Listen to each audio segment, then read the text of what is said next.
Quilt people of 2021, welcome back. I am very excited to start this year kind of with a new project, which is for the beginner. Okay, so this next series of what we're going to be doing is going to be a very slow step-by-step. If you want to join along, you know what you're doing, you just want to review some basics, great.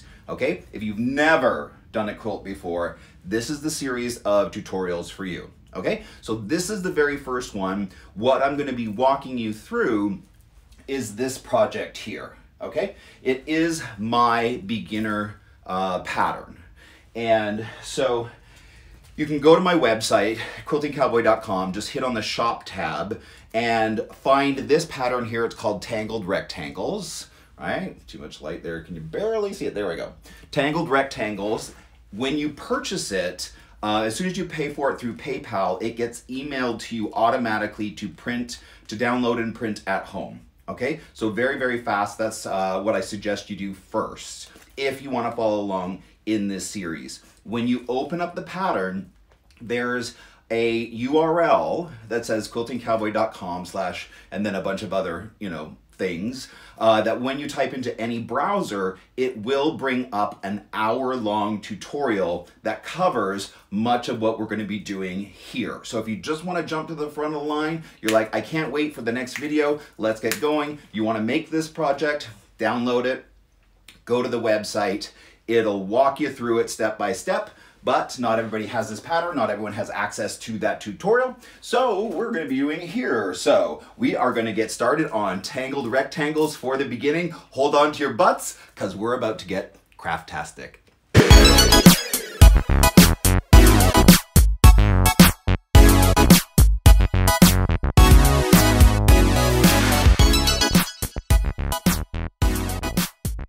Craftastic? Craftastic. That's what this bitch is going with? Keep your voice down. He'll hear you. I don't know about no craftastic. I'm just here for craft services. It's just after 2020. I thought we'd been through so much, and yet here we go again. All right, so everybody has gone to the website. You've downloaded the pattern. You now have it in hand, and we're ready to get started. I'm assuming that the people watching this tutorial have never made a quilt before, possibly never even sewn a project before. Why am I holding this? I don't know. Where did I pick that up from? That's just the way things go around here. Oh my gosh, new year. Okay, so you've downloaded the pattern. We're ready to get going, and so the first thing that you're going to do is familiarize yourself with the requirements for this pattern. They're all listed on the back in terms of yardage requirements that you're going to need in order to make this project. Okay, so familiarize yourself with that. And let's walk through it just a little bit in case, again, you're very, very, very beginner and you haven't even really gone to a craft store or a fabric shop before, and so you want to need help with that. Okay, so the first thing that we're going to identify is the type of fabric that you're going to be buying. We generally use what they call quilter's cotton. Okay, so you want to make sure that it is, right, quilter's cotton and cotton only. Do not stray, do not get something cheap, do not get something that's something else and something else, like a blend, right?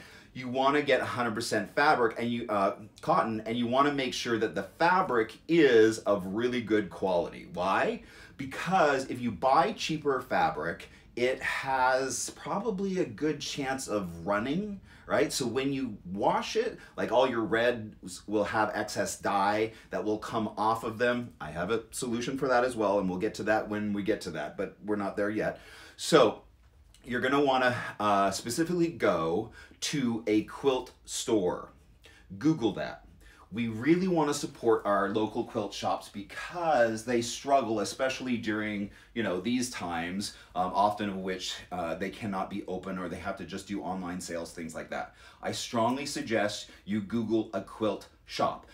Quilt shop owners will also be able to walk you through with a lot more information about what to buy, what you're looking at, and what your options are. If you just go to Joanne Crafts, I promise you those people will not have the same level of skill or information.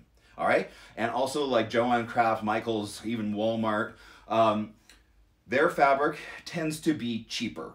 Okay, and while it can be okay quality, it probably will not be the same type of quality that you will get if you go to a quilt shop. Okay, so that's the first thing. Identify where your store is. Okay, now we know what we're going to go and get. Again, it's called quilter's cotton. If you're unclear as to whether the fabric that you're buying is is cotton or a poly blend, it's really easy to tell.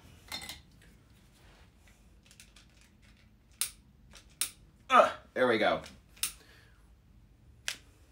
That's how you tell. Burn the corner of the fabric. If it burns cleanly to ash, it is cotton. If it curls and has a kind of hard edge to it, then it's plastic, essentially, or poly cotton. Right? It has another element to it, so it's not burning clearly. It's rather kind of making that plastic kind of curl a little bit. It gets crunchy, you know, things like that. That's how you can tell. Okay, so you want to go and get your fabric. Let's look at the fabric requirements specifically for this project. Now, in quilting, one of the basic measurements that you may come across or buy is a fat quarter. What is a fat quarter? A fat quarter is essentially a quarter of a yard of fabric, but rather than being cut as a long strip, right? They take the yardage and they cut it, and then they cut it this way so that you're getting a large square, which is in fact what this is, right? So that it looks like a big large square, and it's still a quarter of a yard, but it's not like a long skinny piece, which it would be if they cut it selvage to selvage. What is the selvage? The selvage is the end or far side of fabric. Often it has little holes punched in it. It has a completely different feel than the body of the fabric, and so that's what that is. So you can see here that this piece of fabric, it's a quarter of a yard, but it's been cut in such a manner where it's more like a square instead of a long strip. Okay, so that's a fat quarter, and it is a quarter of a yard. So when we look at our fabric requirements on this pattern, it says, now there's two options for this. What you're looking at here is the larger version of this pattern. If you're getting overwhelmed by that and you want to do the smaller version, it just comes down to about here and is more of a square project rather than the full length of this, which is more like a throw. So the smaller version's more like a crib quilt, baby quilt, you know, things like that. The full version, like I said, is perfect for, you know, around the sofa, at home, just a general throw that you can have when you're watching TV, etc.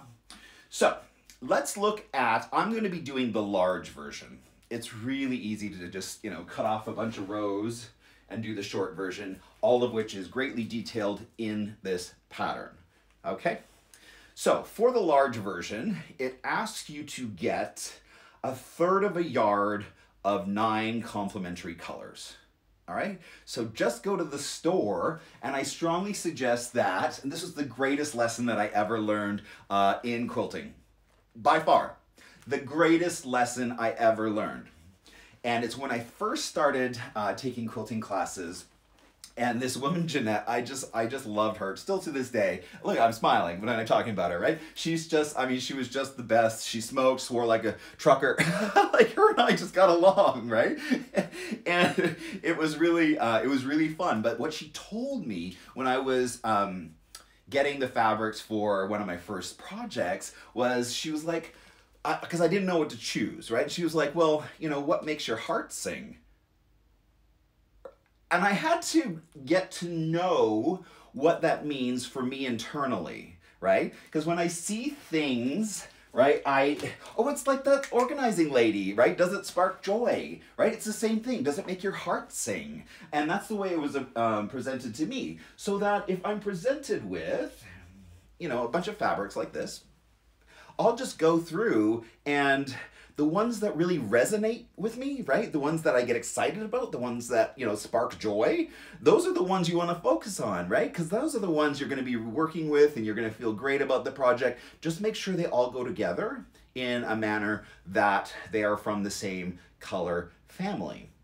So if you choose a pastel, choose all the other colors as pastels. If you go with an earth tone, choose all the other fabrics that are going to be earth tones, because we don't want, you know, a frenetic project at the end. You can see here, right, all of the colors really go together and lend themselves to kind of almost a Western theme. And funny little side note about this project here, when I was doing my first beginner project for you all, that it was actually the color way that I ended up using in my first fabric line that was produced with Wyndham Fabrics called Pottery. Okay, so if you're not familiar with the fabric line, this is where it all began, and these are the colors that I ended up using in that collection. And anyways, I was really proud of the way that it turned out, but you can see how all these fabrics work in concert. Okay, so when we're looking at our fabric requirements for this project, right, you're going to gather 9 fabrics that work well together. You're going to take them to the counter and you're going to ask them to cut 1/3 of a yard of all 9. Okay, that's ultimately going to be your fabric for the body of the quilt here, right? And then we're going to look at fabric for the stop border. Now, it's called out 2 different ways. There's a stop border and then there's a regular border, right? So for me, the stop border is this little gold one here, right? That visually stops all the craziness of the body of the quilt. It stops it visually, right? Kind of arrests the eye here prior to then going into the larger complementary border. And sure, I could take this little gold one out, but I always feel it's like adding that little, you know, like little bit of filigree when you're, you know, framing pictures and things like this. You always have that little extra that just makes it a little bit more rich. And I love adding an extra color into this. So that's what I use here. When you're looking at this and it calls out the fabric for the stop border, that'll be this little gold one, okay? And then for the main border, it'll be the larger blue one. But that's the fabric that you need. Now, you will eventually, as we go through the project, and maybe you want to pick this up while you're there, you are going to need fabric for the back, okay? A complementary fabric that'll also go with what's on the top, but also just add an extra little design element to that. Okay, so for the stop border, you're going to need 1/4 of a yard, and then for the main border, you're going to need 1 yard and 1/4. Okay, so that's where we are in terms of fabric requirements for this project. Another reason, like I said, to go to the quilt shop is now we're going to talk about tools required to begin this project. The first thing that you're going to need is a really good long ruler, right? I love this one. It has a no-slip surface on one side and clear plastic on the other, so that when you're cutting, right, it doesn't slip one way or the other, making your straight cut imperfect, right? You can see how that would happen if I'm cutting down here and it starts to slip like that. That's really going to mess me up, right? So this one's, right, no slip, goes right on your fabric like this. And then you're going to need a cutting tool. But let's finish up with this ruler first. This one, which I really love, is 24 inches by 8.5. That's a great size. And you're going to need a larger ruler like this, and then you're going to need a smaller ruler, you know, anywhere from 6 to 8 inches type of thing for doing our smaller cutting. I grab this one here. So one of these guys, right? Just a little smaller ruler that's not big honking thing, which when you're trying to just cut little pieces, you can just pick this up, put it down on your fabric, and give it a cut. All right? So that is where we are in terms of rulers. Now you're going to need a cutting tool, which is, we all use this, right? A rolling cutter. It's like a pizza cutter, right? Same idea. You just flip this, and then it brings the blade out. Be warned. These are insanely sharp. If you even just so much as touch your skin with it, it will cut you. And so I really suggest, and I can't stress this strong enough, when you put it down on your table, you must put that guide back on it to cover the blade so that when you put it down, if you're just messing around and you hit it, look, if you hit it, you won't cut yourself. But as soon as you take that little guide, this little plastic away and expose that, it's essentially a razor blade, right? Then you can see how you would cut yourself. So every time you put it down on the table, put that plastic guide back up so you won't hurt yourself. Really important, especially if you're doing this around kids with, oh, I can't tell you, it's bad. You've got to really pay attention to that. All right, so we have our cutting device, we have our ruler, and then of course you're going to need probably 2 pairs of scissors. I like this, so that when I am sewing, I always have my scissors physically attached to me. I don't know how you work, but like when I'm working and I got 1,000 different things going on, right? I just always have it attached to me. Look, I have 2. Yeehaw! Anyhow, yes. So they call it a retractable lanyard. Retractable lanyard. You can buy it at any office supply store.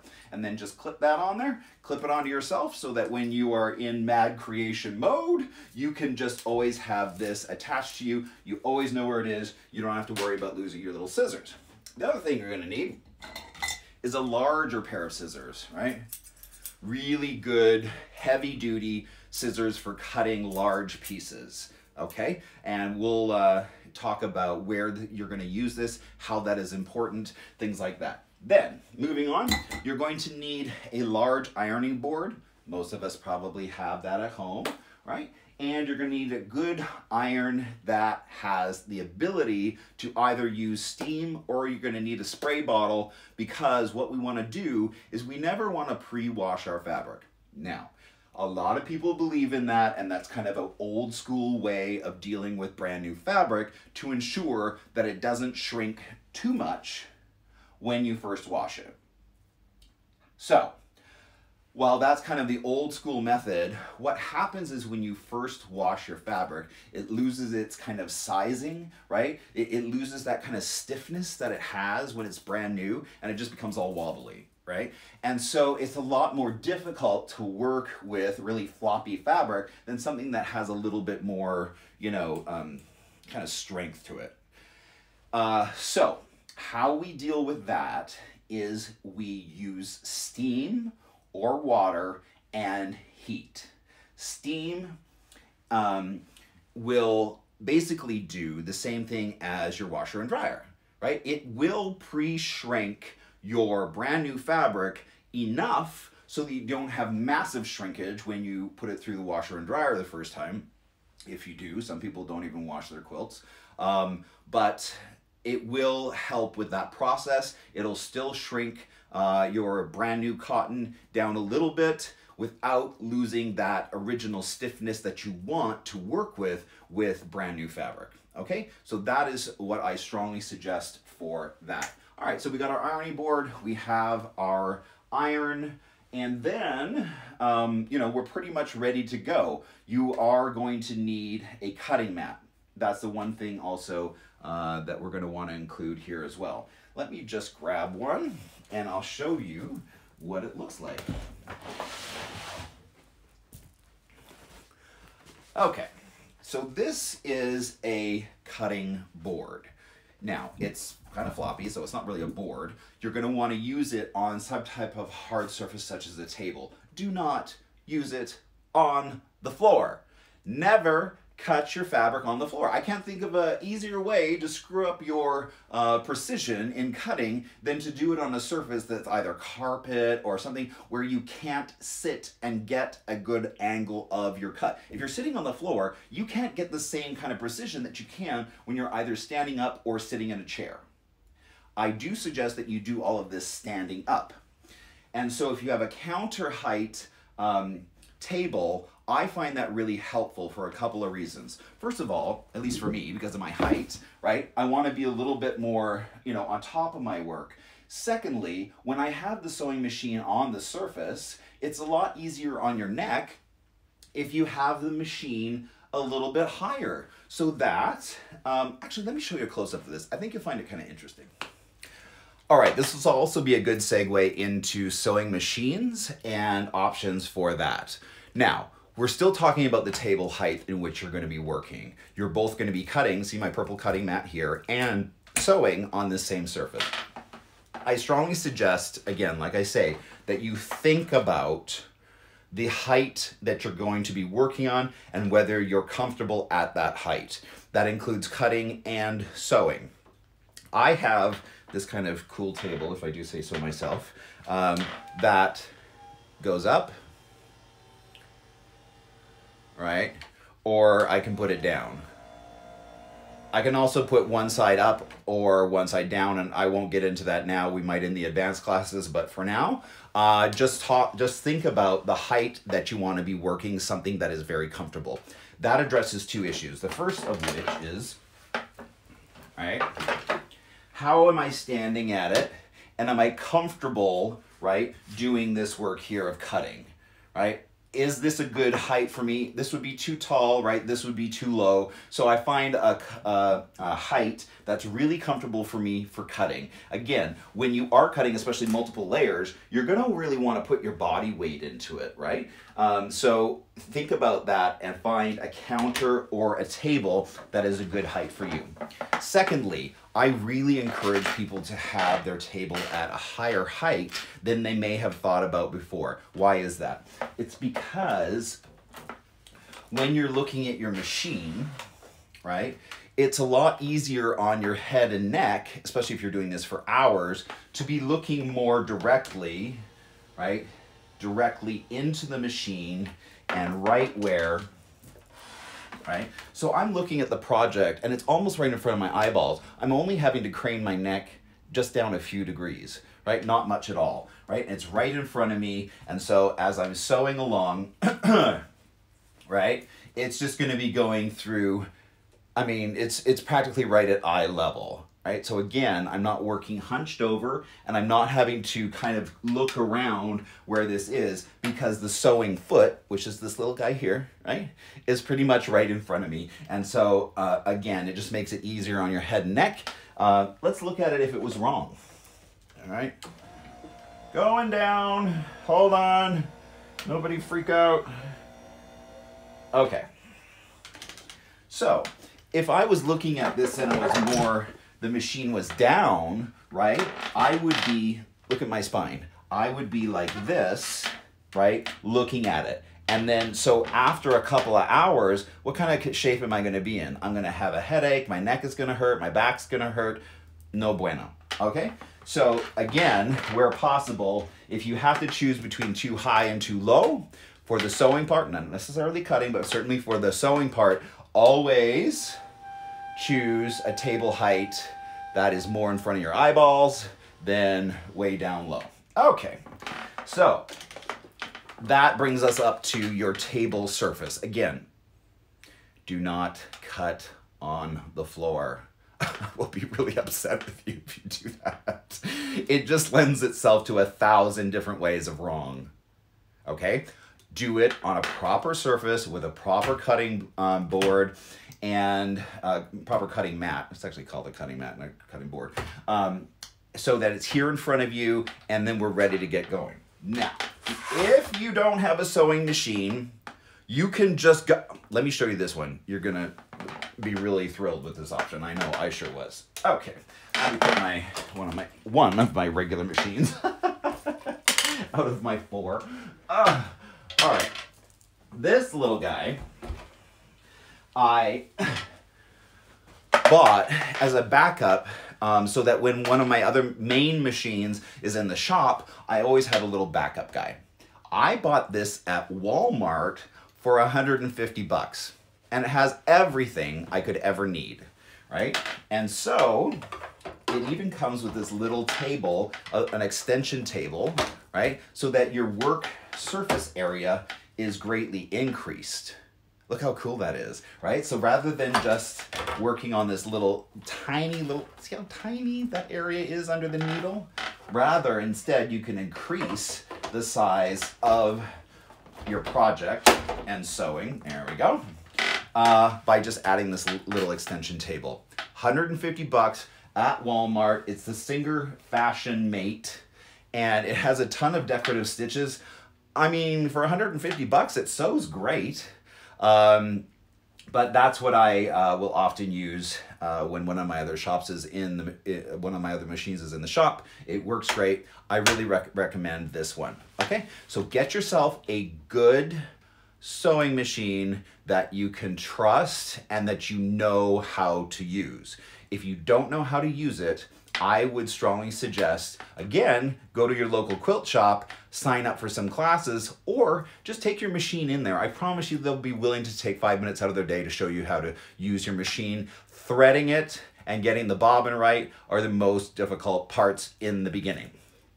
So, really review those pages in your manual of how to do that, okay? So that is essentially kind of the beginning stages of getting this going. Hold on one second. This one's not coming off here. I wanted to show you this specialty foot. That's okay. I have it on my other machine. Now, so when you're buying your machine and getting familiar with it, you'll see that this is my more main machine. Not my strip piecing machine, but my other machine. Check this out. Now look at my work surface.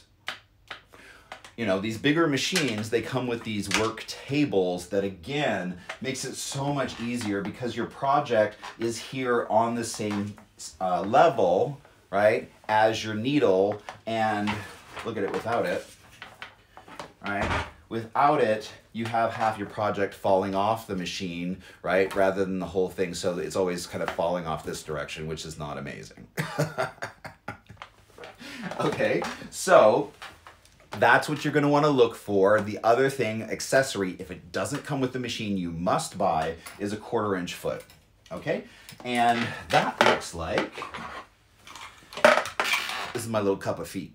It's not a cup of soup, it's a cup of feet. Sewing machine feet. Fabulous. All right, so this is the type of 1/4 inch foot that I strongly recommend. It has a little guide, right? A little piece on it that essentially guides the fabric. Ooh, there we are. Hello! Right here, right? You can see that little piece and how this little black piece right here on this side won't let the fabric actually go past it beyond here, but always keeps it the same distance from the side of the foot to where your needle is going up and down. This will be so helpful because in quilting we use a 1/4 inch seam allowance unless otherwise specified, and it's very rarely specified otherwise. Okay, 1/4 inch seam allowance. That's what we use for almost everything. So this 1/4 inch foot will ensure that all of your seams are essentially a 1/4 inch from the edge to where you're actually sewing, and it'll make it consistent. Consistency in what we're doing is so important because with quilting, you're gonna do the same thing over and over and over and over again, right? Like whether it's piecing or whatever. And so let's say that you are cutting your blocks and you're putting your blocks together, and every block you mess it up by, you know, 1/8 of an inch. Well, 1/8 of an inch extended over 20 blocks is a sizable amount that will really screw up your work. Okay? Precision in cutting and seam allowance is most important, almost above everything else, because that is the fundamentals of how we get good work, right? That comes out looking great and consistent. Okay? So we're really going to be focusing on that as we go through this series. So you have your machine, you have your 1/4 inch seam allowance, you have learned how to thread it, and you've learned how to put the bobbin in. I can't show you how to do that because I don't know what machine you have, and you need to get really good at doing that basic skill because you're going to be doing it a lot, right? So just take the time and learn that. Promise you it'll pay off, okay? So we have our sewing machine, we have our 1/4 inch foot, And we have already identified all of the other tools, right, that we're going to be using in order to get us through this project. Then lastly, a few other things that you might want to pick up, right? Obviously, a wrist pin cushion and pins. The finer the pins, the better. And they should have some type of a head on them, right, like this, so that they're easy identifiable, they're easy to see, and especially if they're a flat head rather than a round one, that will also help you out. It'll just lay a little bit better on the fabric. So this is my very handsome, not sexy pin cushion that I wear on my wrist. Because no stores have ever created a good looking one, especially a good looking one that a guy would wear, but that's okay. I'm gonna do that for them. Okay, so there's that pin cushion. Maybe pick up a little smaller ruler, even than the ones that I showed you. You will need to do a little bit of small cutting and things like this. A little ruler can be very helpful. And then something to mark fabric with. There's a bunch of different ways to mark fabric. We're not going to be doing a lot of that in this project, but just be aware that you are at some point going to need fabric marking utensils. There are essentially really two kinds that most people use. One is this invisible or wash away ink. I don't really like this. I'll use it in certain cases when I know it's not going to be visually seen, and I'm okay with that if it's just happening in the seam allowance or something like that. Why is that? Because this can sometimes come back to haunt you. While it says it's invisible, it can leave over time yellow marks that you can see that you'll not be happy with. It'll come back to haunt you. It will be visible again down the road as just kind of a yellowish little stripe on your fabric, and you might not like that. So I tend to stay away from that, and I go more into either lead pencil, right, just like Draftsman mechanical pencil, which sometimes works, or chalk pencils, which work well as well, depending on how you want to mark your fabric and what color is your fabric. All right? Look like I'm conducting a concert here.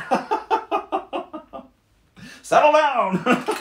Okay, this is another marking tool which not a lot of people use, but I really enjoy because it essentially scores the fabric without actually marking it. And so you can, I mean, it's not sharp at all, right? It's essentially a blunt piece of plastic, but the way that it's shaped, you can create a bit of a crease, and sometimes that's enough to visually identify where you need to cut without marking it with something that might mess up your work down the road. So just know that this is another option, okay, for you as well, and that's a good marking tool. Now, you are gonna need, unfortunately, especially as a beginner, you're going to need a seam ripper because you are going to make mistakes and you are going to have to pull that thread out, right, occasionally between the pieces, and so you will need a good seam ripper as we go on. Okay, let's see what else I got here in my little magical box of tools. This is where I just throw everything in here. So organized, amazing. So, I mean, you can pick up other things like, you know, thimble, regular needle and thread, things like that. Here's an awl. I sometimes reference this in some of my more advanced projects. I just think it's a really cool tool. It's a sewing awl. And it's just pointy, pointy, right? It doesn't do anything other than just be pointy. But sometimes you can use it to hold on to something or to pull fabric through in a certain way where there's a little area, things like that. So this is a tool that I really, really like. So other than that, I just have, you know, pens, a little screwdriver for changing out the feet on my machine. Your machine might come with one. All right, but if it doesn't, you're going to need to keep a little screwdriver on hand for that. Okay, then lastly, what you're going to be getting while you're at the fabric store is also thread. I strongly suggest you just go with an Don't get the hand quilting. Oh my gosh. You need to get just the standard basic all-purpose poly cotton thread. Do not stray from that in the beginning. It will mess you up. And especially if it's a thick thread such as the hand quilting thread. If you put that in your machine rather than using it for really hand quilting, you will be sad. Okay, because it's going to come out like a mess, and just stick to the basics at this point. We can get creative and we can, you know, branch out of that later, but for now, while we're still learning, we're going to get just the regular all-purpose poly cotton blend. Let's just stick with that, okay? Make sure that it's in good corresponding colors to your work. Like for example, here I just kind of went with a beige thread. And so that kind of just addresses the whole body of the work. And so that's what I used here, and you can see why that was probably a good choice, okay? So other than thread and fabric and your machine and all the tools that you need, I would also suggest that you just get familiar with the process of sewing. Just take some scraps, whatever, cut them, and then, you know, just practice sewing. It's like driving a car, right? The first time you get into a car, it's really nerve-wracking. You're not quite sure what you're doing, and you have a lot of tension in your body when you first start. That's your teacher. You need to pay attention to the tension in your body while you're doing this, because it's supposed to be relaxing. If you're not having a good time, nobody's having a good time, right? So why are you doing this? So that's when you know that you're gaining mastery, right? When you can feel yourself relaxing, looking forward to it, and enjoying the process because it is meditative, right? And you can just go through doing one square after another square after another square, and it's relaxing and it's enjoyable. So in the beginning, I strongly suggest that you watch the tension in your body. How tense are you? Because you can't sew with that much tension in your body. And so when you get to the point where you're just able to kind of go like this, right, and put the fabric through the machine, right, and you're relaxed, you know, and you can move the fabric around on the table, and you're feeling, you know, coming from that place, your work will be better, okay? So that's kind of where we are. I'm going to keep these sections really short, so that you can go back and review it step by step. Today is just getting ready to sew. We're going to start with cutting next time. Measuring and cutting is all we're going to be doing in the next video. So it's going to take you through step by step. If you ever need to review back to whether it's measuring, cutting, strip piecing, that's another thing we're going to be learning, which is going to be awesome. You know, we'll go through all of that, but I appreciate you tuning into this one, and I'm really, really hoping that we have a bunch of online crew that will get on board with making this project along with me. And like I said, every few days, I'm going to be updating this so we can continue to move forward. If you miss it, just go back to it, review it, or like I said, if you buy the pattern for this thing, it'll come with the video tutorial so that you can just, you know, reference that anytime, even if you want to skip ahead to the next couple steps that I haven't gotten to in this series yet. So that's where we are. Great start to 2021. And as always, I appreciate everybody, you know, coming together. Like, this is the time, people, 2021, hug your neighbor. Let's be kind, right? We're all decent, good Americans, right? We all are. And that's why we're here. To spread a little joy, a little love, right?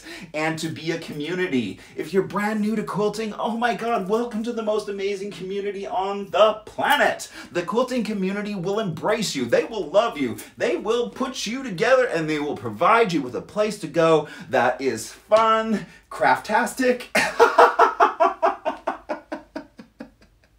right? And creative. They'll inspire you. And they're just the most welcoming people. If you're a guy, oh, I feel for you. Okay? I know what it's like to show up at a quilt guild meeting or to quilt classes feeling, and the way that I always express it is that you both stick out like a sore thumb and you're invisible all at the same time. I know what that experience is like. So, guys, you gotta love it. You got to love it enough to see yourself through it. And I promise you that if you stick with it even for a month or two, it'll get so much better, and you'll make connections, and you will make friends, right? And just keep with it. All right, if you ever need, right, some direction, you can always email me at quiltingcowboy@gmail.com. I'm here for you, especially those guys, right? Don't be afraid to get out there, be creative, learn something new. I am here to encourage you, tell you that you are awesome, and we're gonna do this together, and it's gonna be super fun, right? So let me know how things are going. Let me know if you have questions. Like, I really am here for you. Okay, so that's the end of our first video for the beginner series. And like I said, you can always reach me at quiltingcowboy@gmail.com. And if you're new to this and you're just chiming in to my YouTube channel, if you could hit that subscribe button, that would really help me out. Okay, that's the only thing I ask in return for all of this. Okay. So that's where we are. I hope that you have an amazing week, an amazing start to 2021. We are going to do this. We're going to get through all of this together. I know 2020 was super challenging for a lot of people, but we are moving forward. All right? Talk to you next time. Bye.